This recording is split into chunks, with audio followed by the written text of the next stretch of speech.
Hello, hello, mama friends. Welcome back to another awesome episode of the Mama Work It podcast. So glad you're here as always. My name is Marissa Lonick. I am your host, working mama for and founder of Mama Work It, where we support women in the juggle of mom life, work life, wife life, fill in the blank life.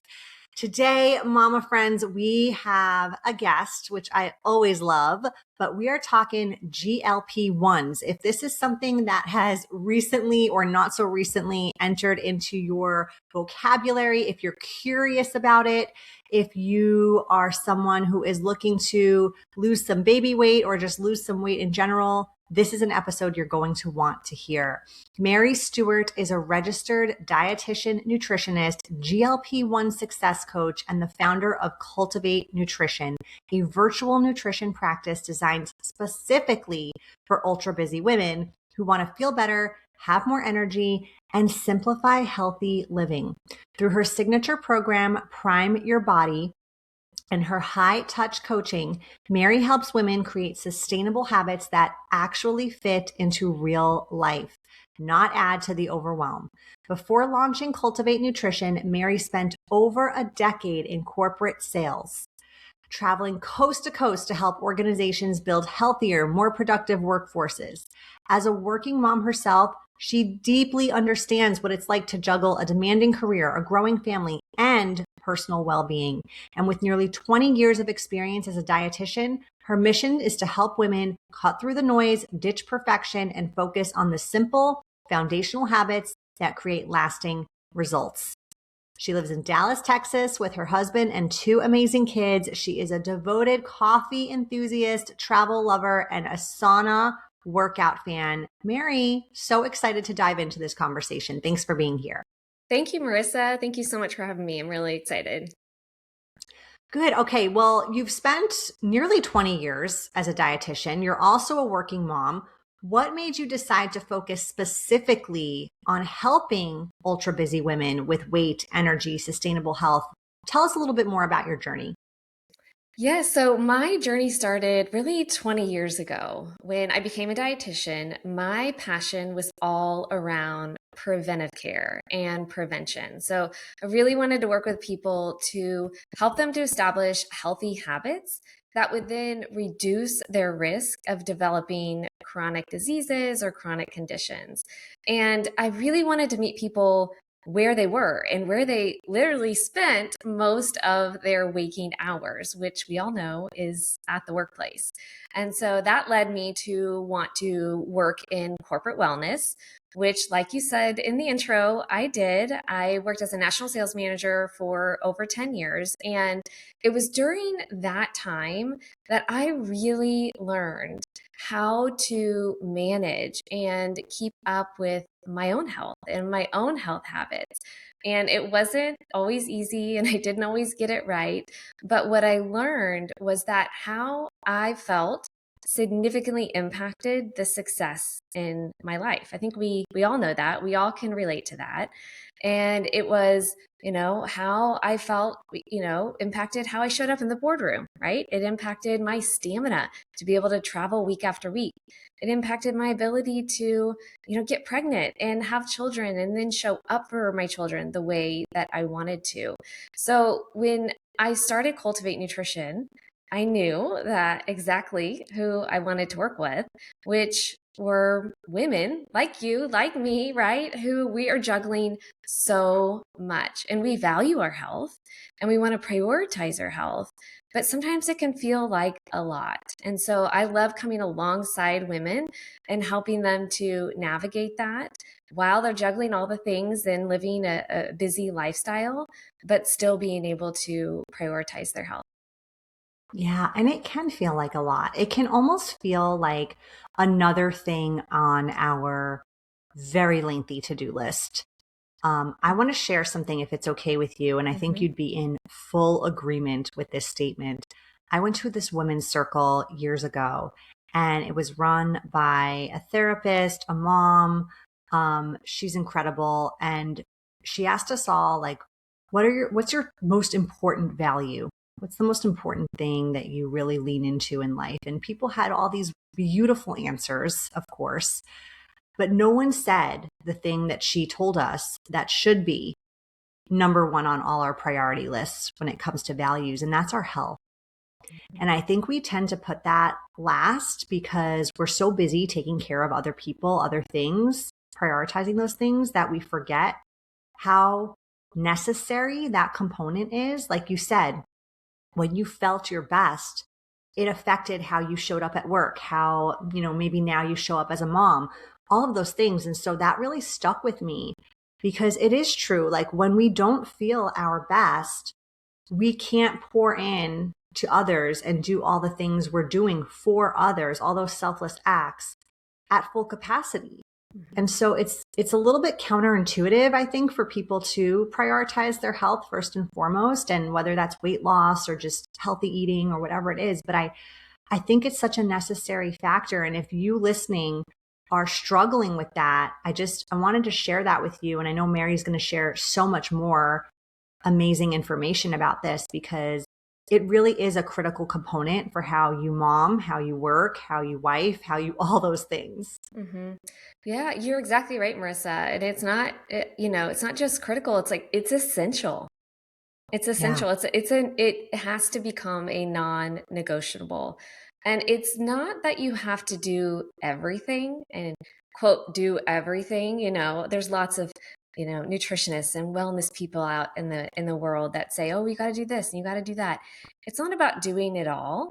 It's about prioritizing the high value health habits. And that might Yeah. look different to you compared to me, compared to your friend down the street. But what I like to encourage my clients is when they're in that kind of maybe moment of overwhelm, when they're like, I just don't even know where to begin. It feels overwhelming. Like another thing that I have to do on my to-do list is stop and ask yourself, what is one thing, just one, what is one thing I can do today that is going to support my health today? Because every day might be a little different, right? I mean, for one day you may realize, oh, I really need to prioritize my water. Today is a day I've got to prioritize my water because I didn't do a really good job with that yesterday and I got a headache or I felt lethargic or whatever it may be. So today is the day my body needs water. And maybe, another time you ask yourself that, you wake up and you realize, I really need to do a better job eating my protein today. I'm going to really nail protein today. Whatever it may be for you, or maybe it has nothing to do with nutrition and food. Maybe it's I need to go on a walk around the block.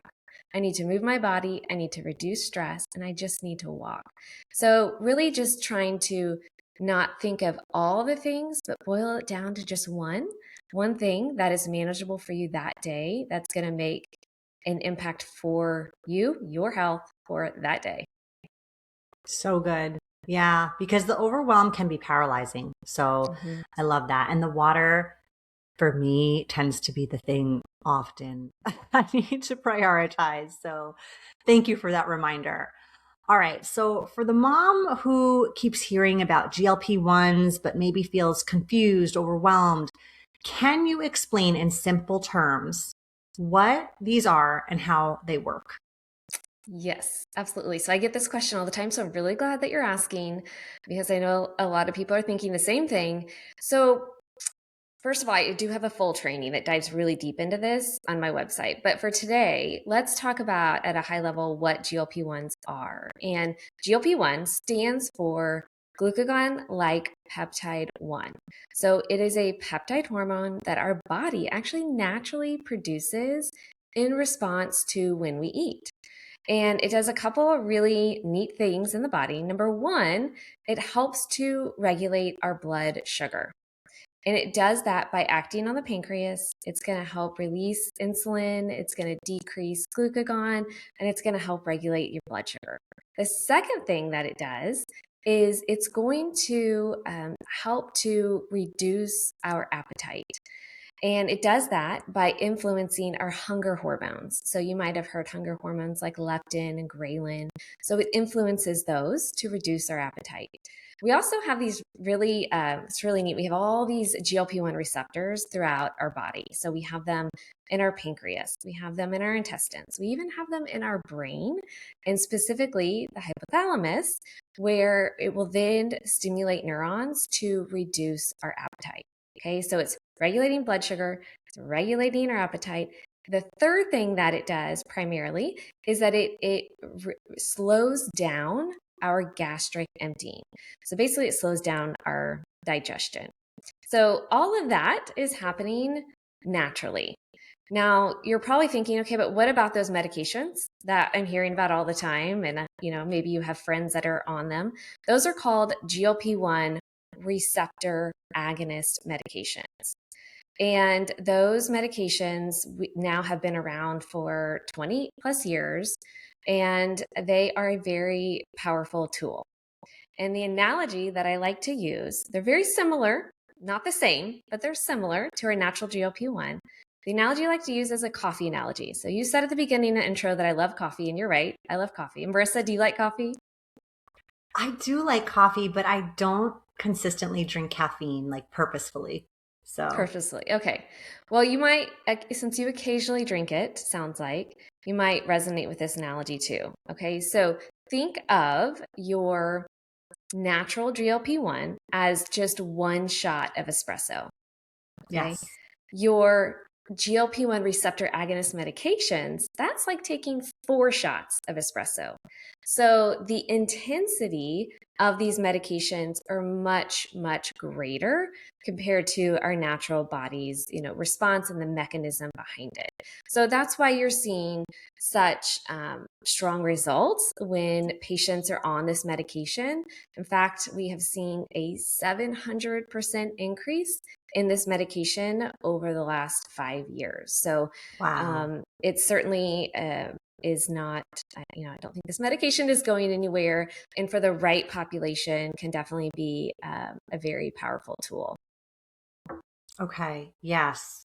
So it's kind of like fast tracking you in a way. Like when I think about that analogy, right? 1 cup of coffee, okay, gets the stuff done that you need to get done. 4 cups of coffee potentially gets you to do your list and the back of the list and the side of the list and the other side of the list.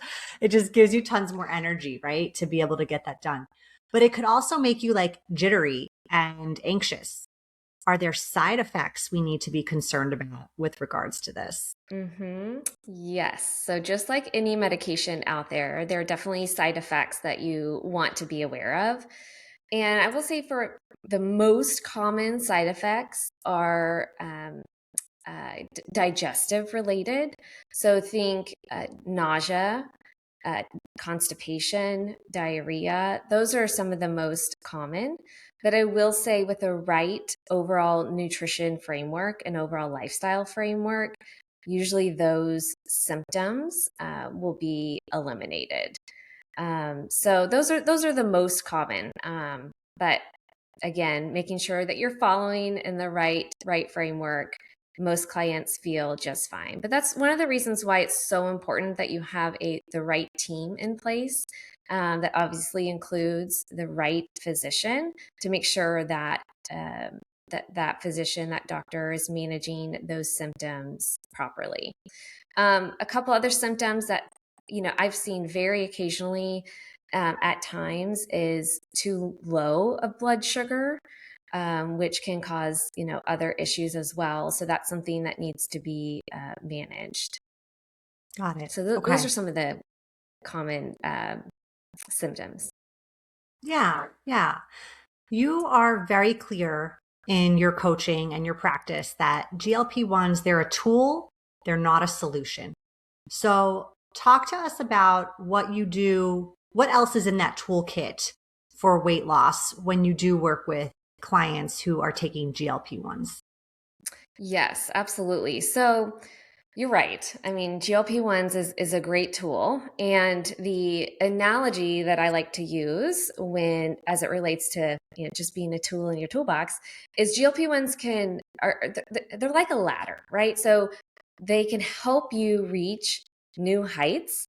But in order to reach the new heights and also to stay up there and create what we call that sustainable weight loss, guess what you have to be on if you're on a ladder?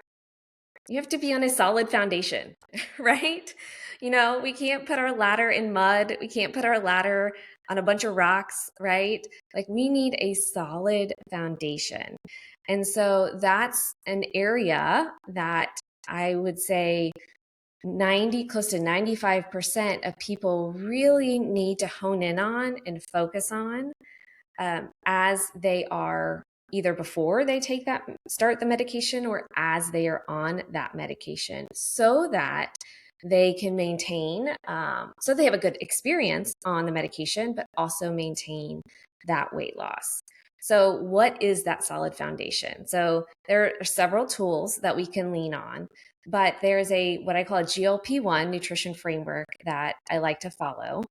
And I'll walk through that with you. Okay. So the first one, and I actually follow GLP-1. So the first one is G, right? So get enough protein. That's your number one goal. We want to make sure you're getting enough protein. Research tells us, in fact, 90% of GLP-1 users are not getting enough protein. And that's a big problem. Why is that? Okay. If we're not getting enough protein, Marissa, you probably already know this, we're also not able to build muscle, right? And we need to, at the very least, maintain our muscle mass, but really we need to shift. It's not just about losing weight, it's about shifting our body composition. We want to reduce fat mass, but we want to increase our muscle mass. That's our metabolic machine.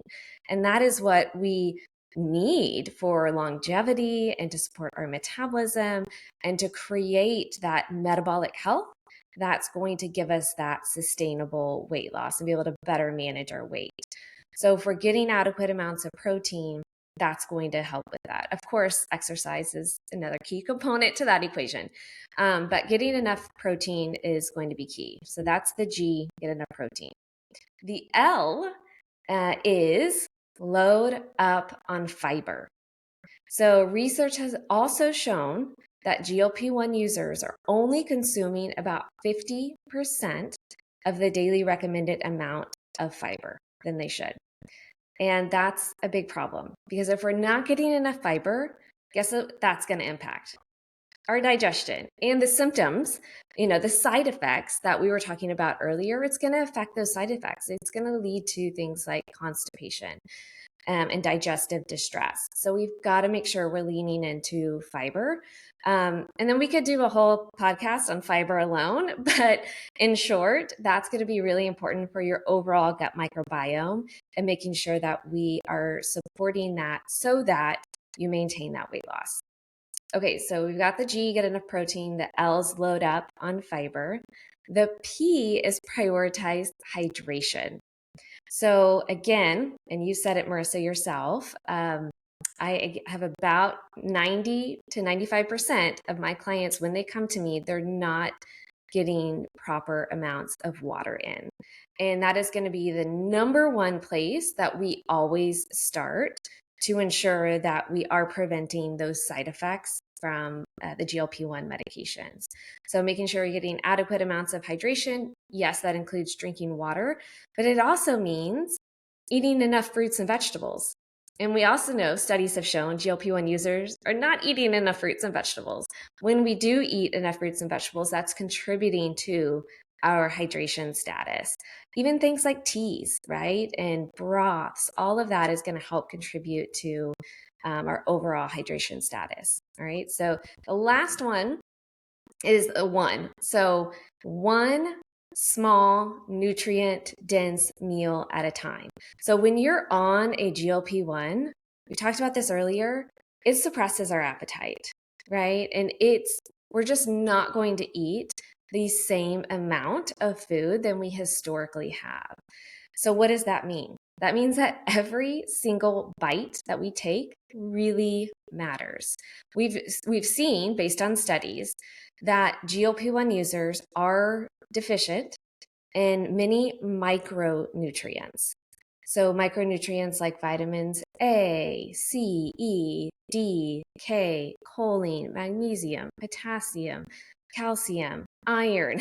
That's a problem, right? So it is so important that if you're going to have small meals, which is fine, and that is a byproduct of the medication, that we've got to make sure it is highly nutrient dense. And that is an area that we've really got to focus on. So what are we adding to our plate that's going to bump up those nutrients? So that's at a high level, that core framework. GLP-1, get enough protein. The L is load up on fiber. The P is prioritize hydration. And then the 1 is one small nutrient dense meal at a time. And when you follow that framework, that's going to really help to ensure you've got that long-term success. Okay. I love this so much, even if you're not on a GLP-1. Yes, I think yes. it is so good. So good. And I love the acronym. I'm totally absorbing that. Yeah, I love your tips for hydration. I feel like hydration is one of the hardest things for me.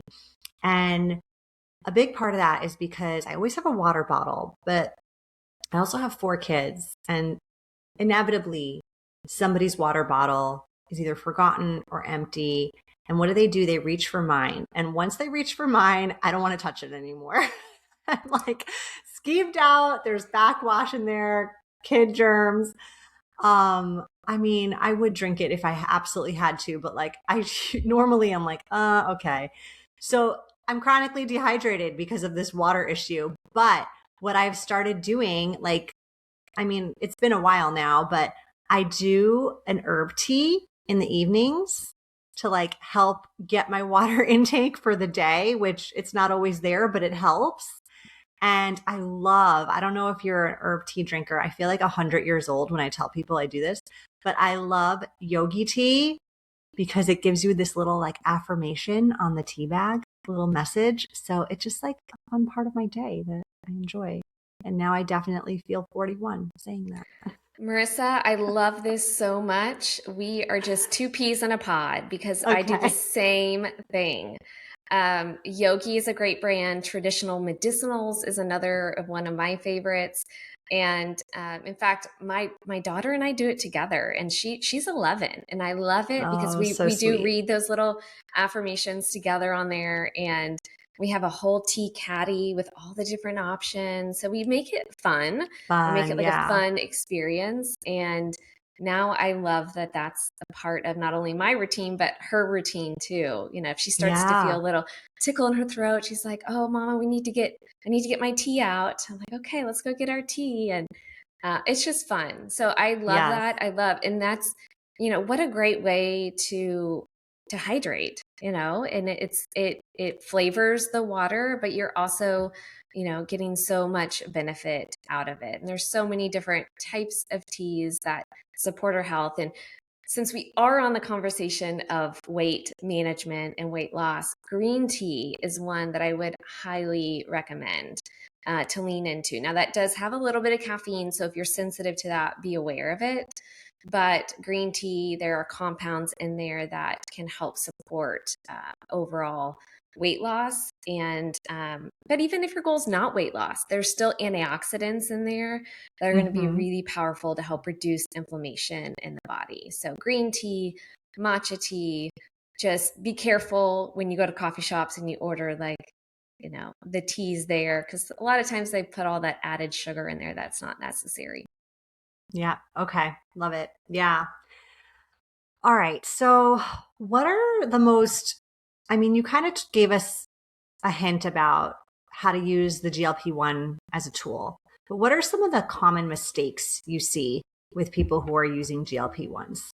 Yeah, good question. So oftentimes, I mean, there's a handful. So I'll name a few. So oftentimes when and I do primarily work with women. So when they get on this medication, and they see a significant reduction in their appetite, oftentimes they just stop eating altogether. And some of them might have the mindset of like, oh, this is a really, really good thing, but they might have that, history, that diet culture of like, oh, deprivation is what I have to do. And that is where we really start to get into trouble because we still need to eat. Our body is designed to eat. It needs food. It needs nourishment. So what I try to do is re-educate my clients on, I realize your appetite has reduced, but we still do need to eat. We still want to focus on breakfast, lunch, and dinner. The portion sizes are going to be a lot smaller. I realize that, and that's okay, but we still don't want to skip out on meals. We still want to nourish our body and give our body the nutrients that it needs to properly function and also properly shift our body composition. This whole weight loss conversation in general, just in our overall culture, oftentimes is all about losing weight on the scale. But in reality, it really needs to be about shifting the body composition. And that's what I do with all of my clients. The number on the scale is just one small indicator of determining somebody's overall health. What I want to know is, what's your fat mass versus your lean mass? And are we shifting that? I've had so many clients where the number on the scale moved just a little bit, but it was because we shifted their body composition, right? They significantly reduced their fat mass. They bumped up their muscle mass. And that is exactly what we need and what we want to support our longevity and our hormones and overall sustainable weight management. So that's one area, not skipping out on meals and making sure we're actually nourishing our body. The other area is oftentimes, clients think that, oh, this is a willpower problem, right? That, that they should just will themselves to make healthier choices. And in reality, that's, not the case. Oftentimes you have to think about willpower as a muscle throughout the day, right? And it can get weaker as the day goes on. And so what we want to make sure is that we are setting up our routine to create habits that make it easier to make healthier food choices and making sure that our environment reflects an environment that is easier, right? To be able to pick the fruits and vegetables and the lean proteins over the processed foods. So how do we do that? Well, things like meal prepping. It doesn't mean you have to spend, hours on the weekend to meal prep, but even taking little short mini meal prep sessions throughout the week that you can squeeze into your very busy, hectic schedule can make a huge impact. So those are a couple of areas that clients tend to, could use additional, support as they're on the medication. Thank you so much, Mary. I feel like I learned a ton about GLP-1s and just overall really good nutritional tips. So appreciate you sharing that with me, with our community. We're going to jump into the lightning part of our show right now, where I'm going to ask you some random, fun, personal questions just so our listeners can get to know you better. Are you ready? I'm ready. All right. What is your guilty pleasure TV show? Oh, I just finished the new season of Virgin River. Oh, I have not seen this. Okay, but I heard it's really good. It is great. Yeah, it's really good. There's, when it comes to watching TV for me, it has to be something that is on the lighter side. And that is definitely this. So it's fun, it's light, no violence whatsoever, not anxiety promoting or provoking. So Virgin River, I would highly suggest. Okay, great. If you could only eat one food for the rest of your life, what would it be? Calories don't count. I know you're probably not counting calories anyway, right? But I'm so curious what your answer is to this. Okay. Sometimes people roll their eyes at this, but it really is an honest answer. I love chicken salad. Yeah. Chicken salad would have to be it. And when I make my chicken salad, I load it with a bunch of things. I diced up vegetables and um, sauerkraut and all these amazing flavors. So chicken salad, it would have to be chicken salad. I know that's so random, but it's the honest truth. I mean, it feels kind of like the perfect answer for you, honestly. And I feel like we all need your chicken salad recipe now. So if you'd like to share that with us, let us know. I'll get right on that. All right. What about your cocktail of choice? Do you drink alcohol? Is this something that is included in your lifestyle? And what would you choose? Yeah, so when I do drink alcohol, my really the only thing I drink is wine, red wine. It's only red wine, and I have a lot of stipulations around it. It's got to be organic, and it has to have no added sugar in it. And if I'm out, like last night, for example, my husband and I went on a date night, and I did have a glass of red wine. I usually try to look for red wine from a European country like Italy or France because they tend to have better standards than we do. Got it. Okay. Okay. Do you have any preference as to like the type of wine? Are you a Cab, Merlot, Pinot Noir? Like, what's your fave? I really like it all. It just depends on what I'm eating, really. Okay. Okay. Yeah. All right. Last question here. What is something most people don't know about you? Ooh, good one. I would say most people don't know that I did travel abroad twice when I was in college. So, although my degree plan was all centered around nutrition and dietetics, I did get my minor in Spanish, but don't ask me to speak Spanish right now. Um, and I studied abroad in Costa Rica for a summer and then also in Chile for a summer. And it was the best experience, really. I loved it. Wow. Okay. Two places I have not visited that I would like to. So Would we'll have to highly chat. recommend both. Yeah. We'll have to Incredible. chat more Yes. about that. Okay, Mary, can you tell our listeners where they can find you, connect with you, join your program, and then we will wrap up today's episode. Absolutely. So you can head to my website at www.cultivatenutrition.com and everything is there. Everything as it relates to my signature Prime Your Body program, also my VIP one-on-one, my blogs, everything. So you can just head there. I also have a Amazing. newsletter, so you can also sign up for a newsletter there where I send out newsletters twice a month, and I offer freebies. I give away recipes and lots of free resources as well. Amazing. Okay. And maybe your chicken salad recipe will be in there. Yes, exactly. All right. Thanks, Mary. Appreciate you being here. Thank you so much for having me. It was a lot of fun.